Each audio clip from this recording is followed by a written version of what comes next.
Hello, happy Monday. I was on call this weekend and I thought I'd do a quick video to describe what that actually means. There are a lot of doctors on here and family members of doctors, so I'm interested to see what everyone else has to say about their experience with call. And doctors signed up to help people, but in reality, call is the worst part of our job. It's unpredictable, and actually at times it can be anxiety provoking.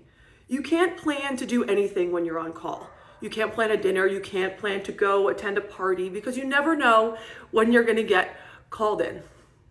When I'm on call, it means that the hospital will call me with anyone who has a urologic issue. Anyone who walks into the ER, can't pee or has a kidney stone or any other urologic emergency, testicular torsion, you name it, the urologist will get called. Also, there's tons of people in the hospital who could develop urologic issues while they're there. And this goes across the board with different specialties. So if somebody needs an ENT or an ortho, they're gonna get called to come in, assess the patient, and decide what they need, whether it be medication or surgery. I feel that I am quite lucky with my call situation. I cover one hospital. There are some doctors that cover multiple hospitals when they're on call, so they could be called from multiple ERs. It tends to lead to a busier weekend. My uncle covers multiple hospitals. He's also a urologist in South Jersey. I'm also fortunate enough to share my call, meaning the 52 weekends a year, with 10 other partners. So I take call 5 weekends a year, which really doesn't seem that bad. But those are the worst weekends of my year. I usually plan to do housework, stay home, perhaps watch a movie. I was also really lucky this weekend. I was on call with a resident. So let me just tell you about my call. Friday night, I didn't hear a word. Saturday, I had a couple of consults that was lucky enough to have my nurse practitioner and my residency.